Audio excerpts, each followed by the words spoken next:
Everything just seemed so perfect when Bob and Jenny first adopted their 2 children from Ecuador. A family was all they had ever dreamed of, but the experience quickly became a nightmare. It got to a point that after only 3 weeks of knowing the children, they unexpectedly had to send one back home. And when people found out why they did it, their bizarre stories spread like wildfire. Before we start, can we get this video to 1,000 likes? Please hit the like button and subscribe to the channel.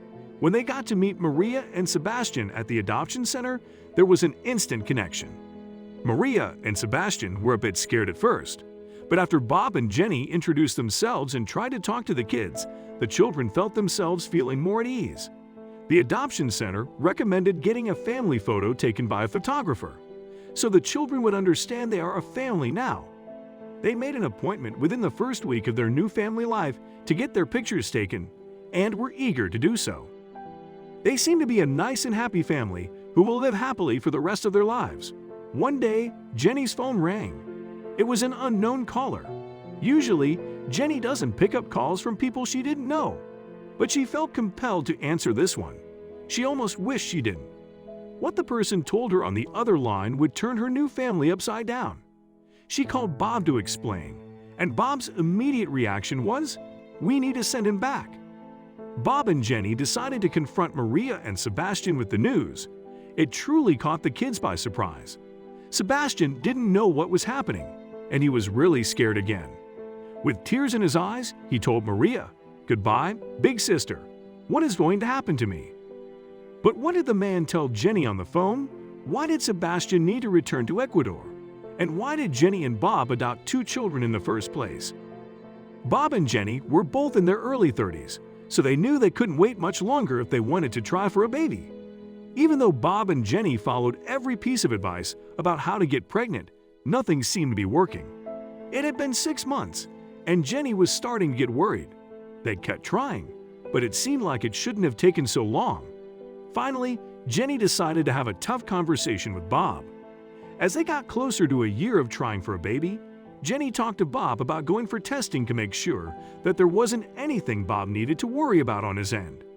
It would be cheaper and easier to start there than for Jenny to go through all the testing required for her. Bob's reaction shocked her. He was completely against it and was angry with Jenny for even bringing it up. She showed Bob and explained why she wanted him to go for testing first. Bob calmed down when he saw that it was common for men to have problems. It took a while to get to the right doctor, but everyone agreed that Bob should go in for the test. He'd agreed, and then all there was left to do was wait for the results. When the lab report came back, he slowly opened the envelope and took out the paper inside. He nearly cried when he read the numbers and figures on the report. Bob's test results were excellent, and there was no reason for him to be concerned about being able to have a baby. That meant that Jenny needed to be tested as well. Bob thought that maybe she would be upset about it, but Jenny was more surprised to hear what Bob had been up to while waiting for the report to arrive. Bob had been researching why people had trouble getting pregnant, so he understood what testing would be like for Jenny. He asked her if she was still willing to go through that, and she said yes. It was time for them to go back to the doctor and repeat the process with Jenny. Jenny tested to see if her eggs were healthy and if everything else was in order. But to Jenny, there was one thing worse than the testing itself. The results would take a long time to come in, especially since Jenny had to keep going back for more tests.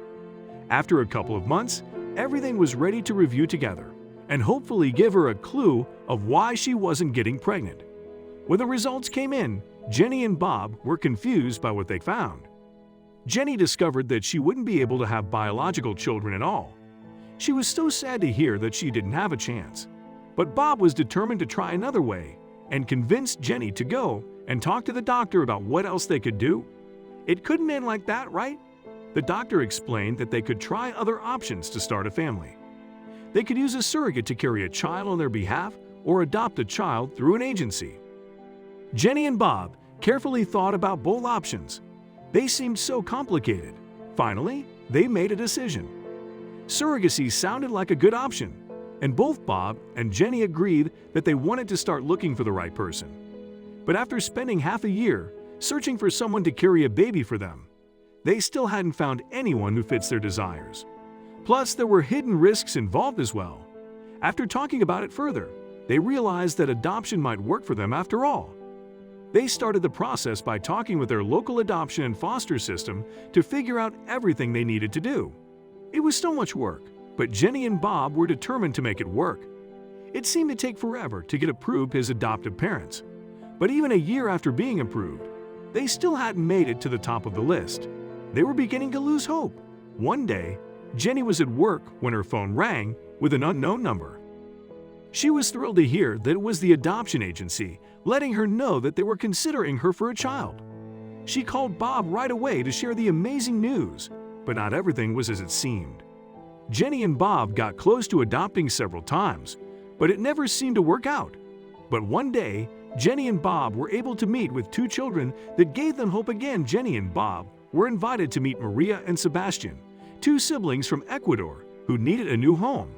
They instantly connected with each other as a group, and Jenny had never wanted anything more than to get approved to adopt Maria and Sebastian.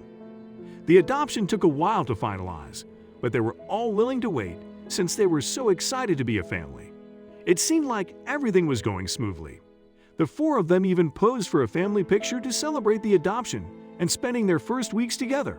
But then the phone rang again. But on that fateful day, Jenny got a phone call, and it totally turned their little family's life upside down. After she put the phone down, Jenny burst into tears. Did this really have to happen? And so soon after they had formed their new family?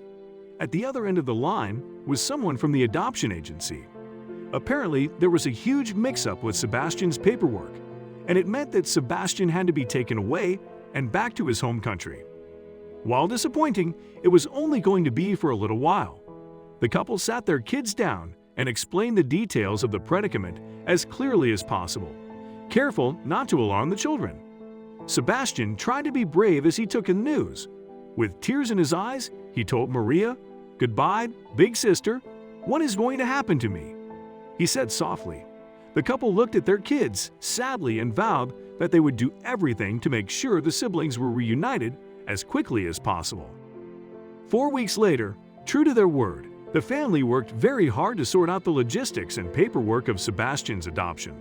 And in 4 weeks' time, the entire family flew to Sebastian to pick him up and be reunited with their son and bring their family back together.